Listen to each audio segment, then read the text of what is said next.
And welcome back. Well, at long last, I can say with total honesty, I have finished Zonka Arens's book, Smart Notes.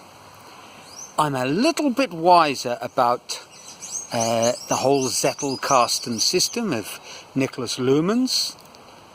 A little wiser, I say, because, of course, as yet, I haven't actually dipped my toe in the slip box, so to speak. I haven't produced a single Zettel. So how much can I really say about the system? And to be fair, I read through the book. I've got a better idea about how it all works and what underpins it. Some of my questions have been answered, but to really get a firmer grasp, to really understand the system, I need to put it into practice. And actually, that provoked a little bit of a thought in me, because I suppose somewhere between a year and maybe 18 months ago, there were a flurry of thought leader, YouTube influencer type folk posting about the Zettelkasten system and how amazing it was. And that struck me as interesting because one point that comes through very clearly in the research that I've done so far is that Luhmann himself made it very clear that you shouldn't expect astonishing results quickly. You need to build up a box full of notes over a period of probably a couple of years for you to have the web of connection to generate the deeper ideas and I think importantly to have a chance for you to forget the notes that you've made and sort of rediscover them serendipitously. I think this is at the heart of his system, that you make these notes, you build up this web of knowledge, and then you kind of stumble upon ideas rather than thinking them. You're looking into this almost alive being, and it's telling you things. It's being creative on your behalf. And for that reason, folk telling you how amazing it is, after what perhaps I'm being a little bit skeptical here, too skeptical, perhaps I'm lacking faith in the YouTubers who've shared these videos, but to stumble across this idea and then say how marvellous it is, well, you don't know yet. Let's see. I think the other thing is that if we start trying to look for some kind of explanation as to why they're finding things so incredible, it's probably because they're using the box. Probably, I'm being unfair here. It might be because they're using the box in exactly the way that I don't believe it's intended. It's not a filing cabinet. It's not an archive system. It's not a catalogue of ideas. Not at all. And perhaps that's what people are using it for. You know, they get part of the idea, but they haven't committed to it sort of with all their being. And that really is the essence of what Luhmann seemed to do. You know, he had this revelation that all his reading, all his thinking would be done through this process of source material, fleeting note, literary note, permanent note, linked via keywords. And the keywords are not, and this became clear in the reading of the book, the keywords are not your normal sort of archival words. And this is where I guess in a way the digital systems, you have to be quite cunning in the way you use them. Very often the useful keywords are not actually going to appear on the permanent note itself. And that's kind of strange. You write a note about, and I haven't really done a detailed prep for an example. You write a note about the Zettelkasten and how the Zettelkasten is a fantastic aid to creativity. You write a succinct note, a note that really gets to the point. One idea, and that's very important, there's one idea per note, and this might be a note about the Zettelkasten as an aid to creativity.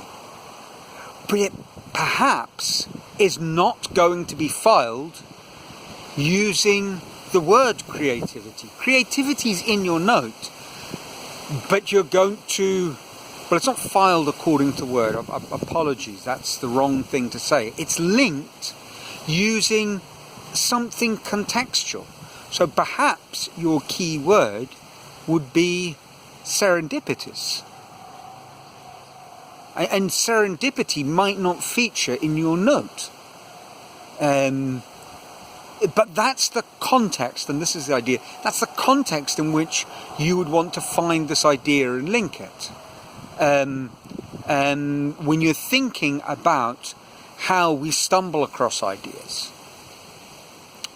And you might find that very useful, and perhaps in my Zettel, that would somehow link into where I see the same weird example in a film that I make and a film that I see in the same week.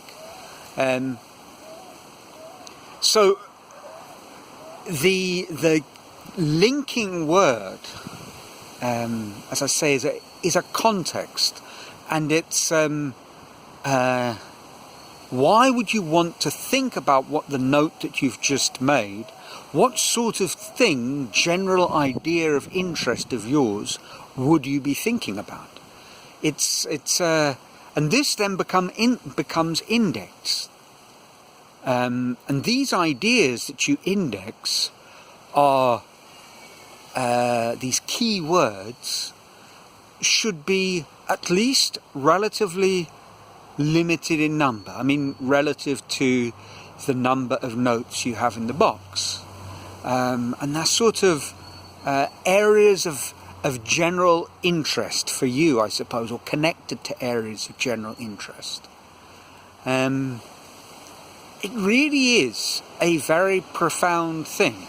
Now, I don't want to suggest by criticising my, and I'm going to grandly say my fellow YouTubers, but of course the people that I'm talking about are not amateur YouTube hobbyists like me. They're folk with millions of views, and I think in a way they have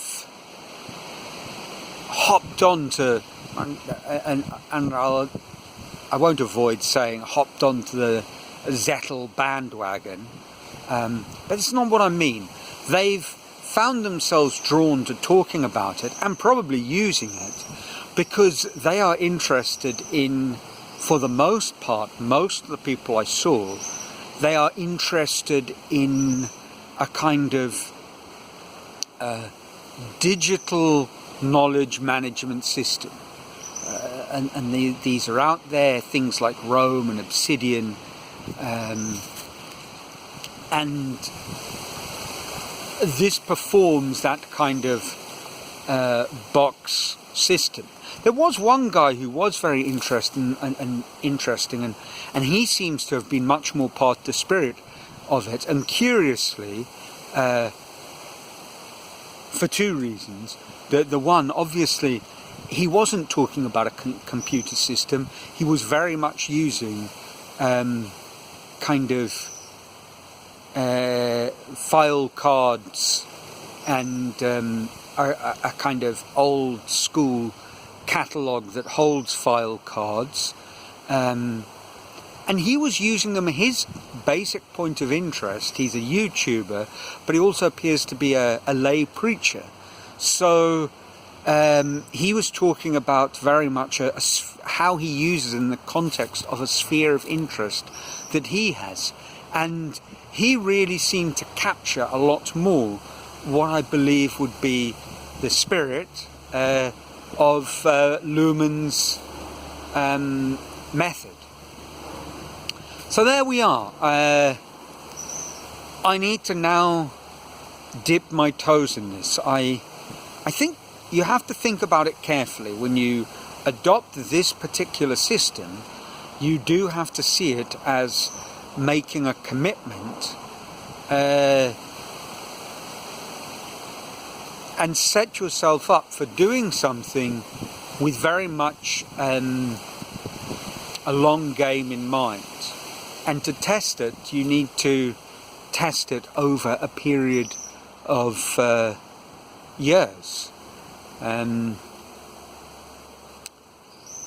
But seeing as how quickly the last 18 months have whizzed by, 20 months, between my gout and the slings and arrows of outrageous COVID lockdown, making a commitment for the next 2 years doesn't seem actually like such a daunting task.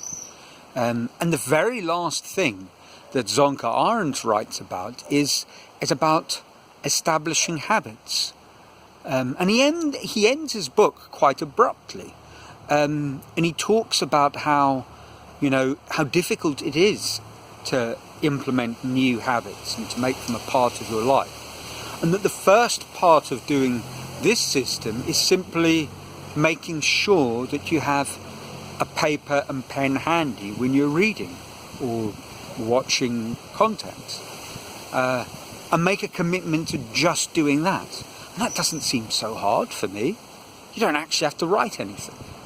You just need to have the paper and pen handy. And I've started doing that in my everyday sort of comings and goings. So I guess that's the natural place to start. And that's it for this week. Whether I move on to something new next week, or whether I have a further insight on the book, remains to be seen. But it wouldn't be at all out of keeping to move on to a new topic and let you know how I'm getting on with the Zettelkasten, certainly in the coming months rather than the coming weeks. So until then, and I mean next week rather than the next Zettel report, until then, I trust you're well and your lives are filled with joy, you're keeping safe, and from a sunny Brazil, ciao.